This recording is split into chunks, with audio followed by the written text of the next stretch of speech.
Have you ever wondered whether it's really possible to release emotions?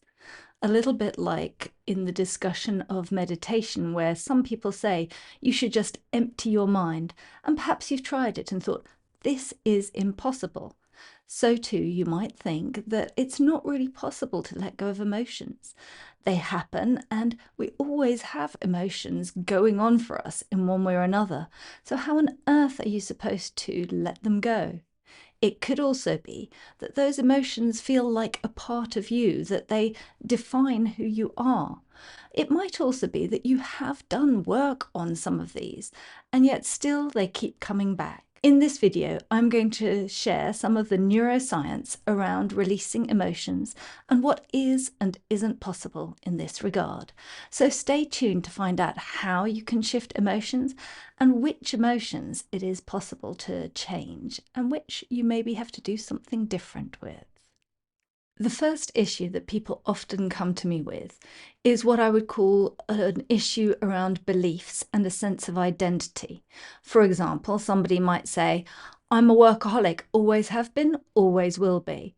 Or on a different note and more related to food, people might say, I'm a chocoholic, always have been, always will be. This is about the concept, can you actually release the feeling that you have to work or the feeling that you have to eat chocolate? After all, that sense of identity is also about how you feel about yourself and about the world. And so when I talk about releasing emotions, this is one of the things that most often people come to me and say, I can't do that. I've always been this way, so I always will be this way. I'd like to say that that is definitely not the case. And in fact, this is one of the areas where it is most possible to make changes, even though that may seem counterintuitive. You might think, well, I've always been this way, so it will always carry on. And yet that's not really true. Things that are so firmly based in the past of what has always been are actually, and perhaps ironically, some of the most malleable, though of course it is a question of doing the work, of finding the clarity and approaching the issue, knowing where to apply the lever, so to speak, to make that change happen. The second area that I want to talk to here is that of where you've already worked on a particular issue or problem or situation. And so people sometimes say to me, well, I have tapped around my anxiety, or I have talked to people before about my anger issues, and it still just keeps coming back. And this is a somewhat different question. It can also be connected with your sense of self. I'm just an angry person, for example. And yet there's something here that is somewhat different. And that's about the fact that these are not things that are purely in the past or from the past. These are things which are being influenced by current situations in a very different way to the other parts that you may consider your identity. So let's do a little bit more of a deep dive into each of those. Two examples that come up quite often in my work are people saying, for example, I have low self-esteem, or saying, I'm a perfectionist. And both of these are issues that are very often connected with emotional eating in different ways and for different reasons. Both of them, though, also speak to your sense of identity, even though we say I have low self-esteem rather than I'm a person with low self-esteem or I don't esteem myself. I'm not quite sure what the language would be. And in many ways, it doesn't actually matter. The point is that this is about the way that you see yourself and the way you see yourself in the world. And both that and the case of perfectionism, this is the situation. This is how you see yourself. I am a perfectionist. I am someone with low self-esteem. And what I then ask people is, well, where does that come from? And we can explore it a number of different ways. For example, asking, when is the first time that you noticed that you had low self-esteem? Or when is the first time you noticed these perfectionist tendencies? Or when did your perfectionism first become an issue, because you might have been perfectionist before, but that was fine, and it's only later that it actually bothered you in some way. All of these are ways to start digging into what happened in your life. What is it that led to you being a perfectionist or someone with low self-esteem? And when we find those pivotal moments that led to you forming those beliefs about yourself, because that is what it is, it's a belief. I am a perfectionist is not necessarily a fact. Somebody else might see you from the outside and totally disagree with that. It is a belief, and it's often a very justified belief. There are reasons why you think that. There are reasons why you believe that about yourself.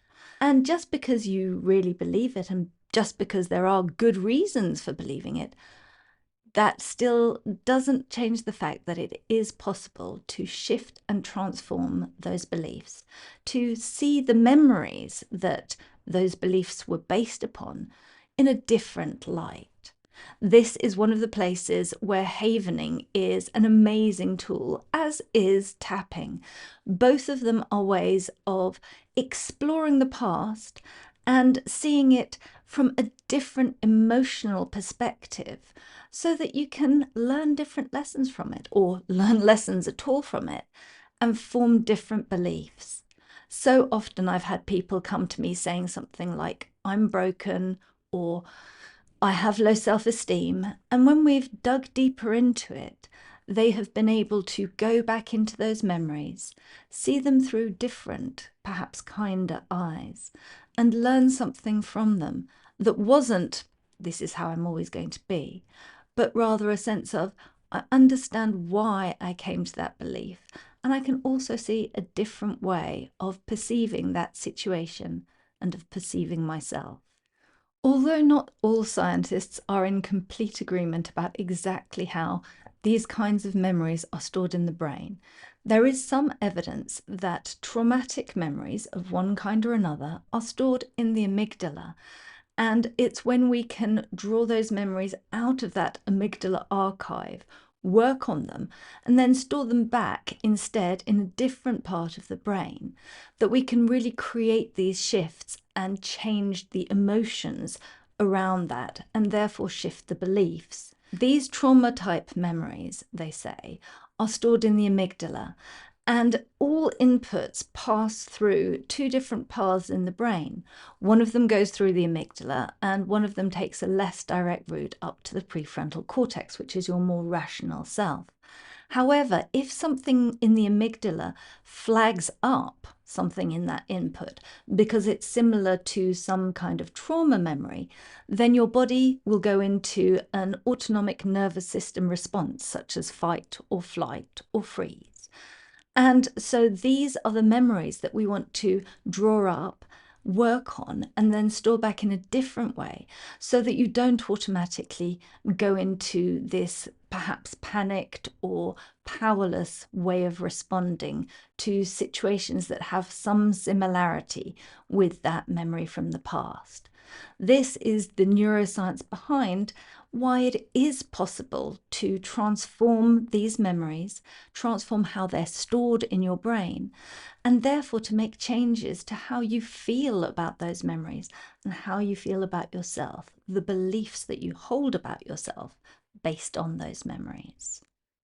Very often, the kind of memories that have led to these self-critical beliefs are memories of times that were difficult for us in one way or another. And these could be small things that added up, or they could be larger things. But in either case, they are situations that we experienced, and perhaps we experienced them in quite a fixed way. We only saw one way of feeling about it, perhaps because there were very strong emotions associated with those situations, those experiences. And because of that, we have then formed beliefs on the back of that. A little bit like with fear of something that has happened to you, and then you're constantly on the lookout for something similar so that you can avoid it. It can be with very different emotions, something that you felt bad about, something you felt ashamed about, something that you found frustrating, any of these things. It's the fact of a strong emotion associated with a memory that often leads us to then forming beliefs about ourselves based on that. And so when we go back into these memories and soften those emotions, we can then see the whole memory, the situation, the relationship from a different perspective, from a wiser perspective, with the eyes of our current self, who has so much more information and so much more experience than that version of ourselves had.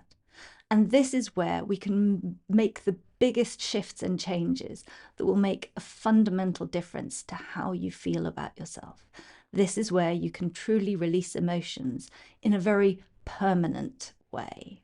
I mentioned that these can be memories of small situations, and they can also be bigger events in our lives or extremely big, strong events. I sometimes think of this as being like an emotional thermometer. You could have lots and lots of little situations and events that happen, and unless you release those, they do gradually build and build and build and build and build until you reach a breaking point, so to speak, or until that belief about yourself has been backed up by so many different instances of this sort of situation that it becomes very entrenched. On the other hand, you can have one big event that suddenly shoots you up to an absolute belief, something that is such a strong, big event, such a powerful emotion associated with it. And these would often be big T traumas, as we talk about them in the therapy world, whereas the others might be small t traumas. And that could just be someone making unpleasant comments to you, perhaps a relation or a friend who sort of said, "Oh, your hair looks rather messy today. Didn't you think about looking in the mirror before you left the house? Do you know what that dress looks like on you? Can't you brush your hair before you go out? You've put on a bit of weight, haven't you?" Lots of little comments that undermine you bit by bit and lower your self-esteem, for example. These things build up over time, and we often describe these as small t traumas because each one of them is very small in and of itself, but it's the fact that these things are repeated so often over time that means that their effect on us builds up and becomes as big and important as it does. On the other end of the scale, there can be very big life events. For example, a very messy divorce, or a Me Too situation, or the suicide of someone that you care about. All of these are big T traumas, events that affect your whole life potentially. The good news is that both with small t traumas and big T traumas, we can look back into your memory. I sometimes describe it as kind of fishing out a memory, looking at it in a different light, and then re-archiving it, so to speak, in a different way, making new connections within your mind to that memory. And this kind of work can have really profound effects on how you feel about yourself and about the world. This is where it is in many ways actually easiest to truly release emotions and shift your perspective. On the other end of the scale, people often come to me and say, "I've done so much work on this and yet I still feel that way." And it's always curious to me because these are often not necessarily emotions that the person feels define them, that are part of their identity. And yet these things are something that is ongoing, that they feel they ought to be able to release and let go of. And yet it's something that still keeps coming back. This is quite a different situation. I often say, for example, that overwhelm is one of these kinds of emotion. For example, at one point in time, you might be overwhelmed because you've got a lot going on in a personal relationship with a friend, a family member, a romantic partner. And another time, your overwhelm might stem from something at work or at school. So these are all things that you feel overwhelmed about, and yet the actual cause, the trigger for that overwhelm, is very different. Even within, for example, work overwhelm. One day it might be because you have to answer 10 emails and schedule 5 meetings. Another day it might be because you have to write up a presentation or actually present in front of a group of people. On a third day, it might be because you have to brainstorm ideas or that you have to deal with someone in the office that you really don't get on with very well. And actually, if you look at these, they are very different situations. So even though you might put it into the category of overwhelm at work, they are quite different situations. The good news here is that there are tools you can use to manage these feelings, in this case of overwhelm, but it could be lots of different emotions that are the emotion that comes up for you again and again. And you think, why can't I just let this go? Why can't I deal with this? Why hasn't the work that I've done been effective on this? And the point here is that it can be helpful to reframe your goal. If you have, for example, done some tapping around overwhelm, that doesn't mean that you will never have situations in your life come up again that feel overwhelming. However, what it does mean is that you may have the tools now to be able to deal better with situations that do arise. For example, tapping is an absolutely amazing tool for these kinds of situations. However, you're not tapping to never feel overwhelmed again or to never have the emotion of overwhelm. You're tapping so that in the moment when you're tapping and in the time just after, you are able to move forward and do something despite the fact that there is this difficult, overwhelming situation.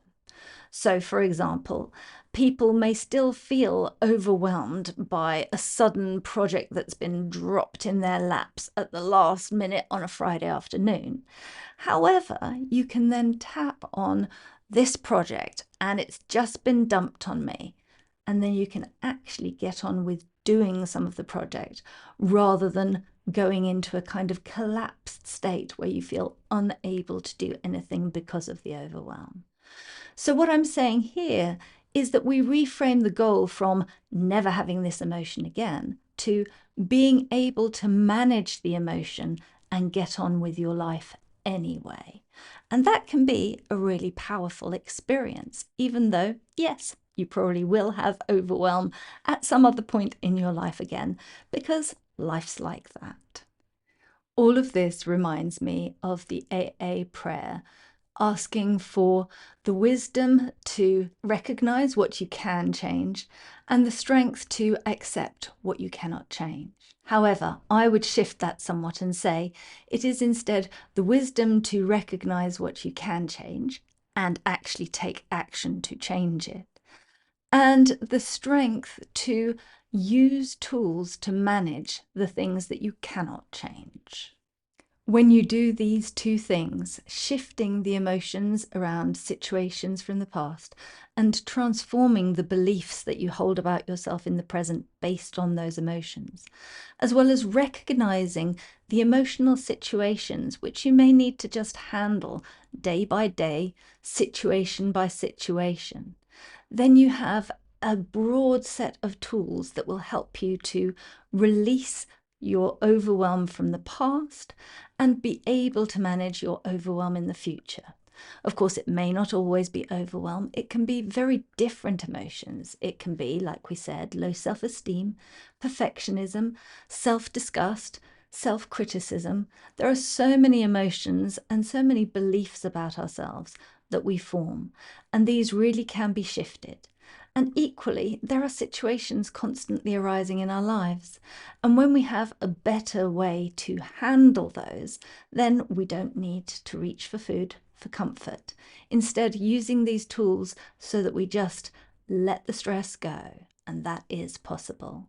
And once you have brought down the baseline of your emotional reactivity, once you recognize the things that trigger you in the moment and do something straight away to bring that base level of triggering down rather than letting it build and build and build and build, then you are in a good position to start work on the next area, which is to calm your cravings around food, because there's plenty of evidence that there is neuroplasticity here too, that you can change your cravings. And that's been shown by fMRI scans that show a change in how people react to seeing pictures of foods that they might crave before and then after doing some of this work. So stay tuned for that video.